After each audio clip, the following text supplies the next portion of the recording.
The Autobiography of Madame Guyon by Jeanne Guyon, Volume 1, Chapter 21. About this time I fell into a state of total privation, which lasted nearly 7 years. I seemed to myself cast down like Nebuchadnezzar to live among beasts. A deplorable state, yet of the greatest advantage to me by the use which divine wisdom made of it.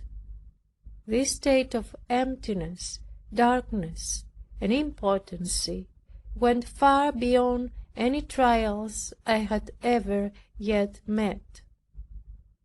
I have since experienced that the prayer of the heart, when it appears most dry and barren, nevertheless is not ineffectual, nor offered in vain. God gives what is best for us, though not what we most relish or wish for. Were people but convinced of this truth, they would be far from complaining all their lives. By causing us death, He will procure us life. For all our happiness, spiritual, temporal, and internal, consists in resigning ourselves to God, leaving it to Him to do in us and with us as He pleases, and with so much the more submission, as things please us less. By this pure dependence on His Spirit, everything is given us admirably. Our very weaknesses in His hand prove a source of humiliation.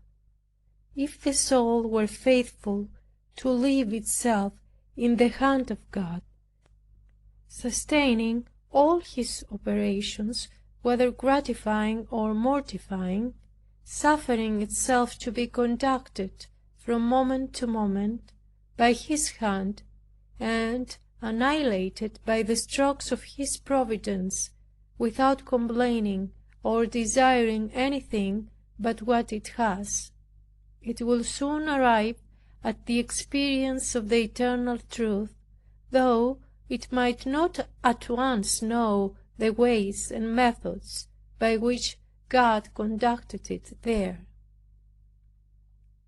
People want to direct God instead of resigning themselves to be directed by Him. They want to show Him a way instead of passively following that wherein He leads them.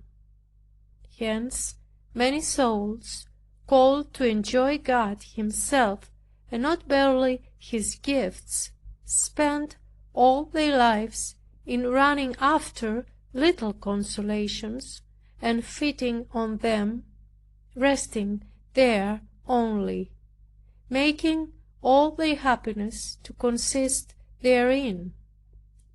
If my chains and my imprisonment in any way afflict you, I pray that they may serve to engage you to seek nothing but God for Himself alone, and never to desire to possess Him but by the death of your whole selves, never to seek to be something in the ways of the Spirit, but choose to enter into the most profound nothingness.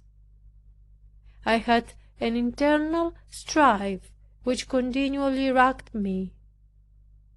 Two powers which appear equally strong seemed equally to struggle for the mastery within me. On the one hand, a desire of pleasing Thee, O my God, a fear of offending, and a continual tendency of all my powers to Thee.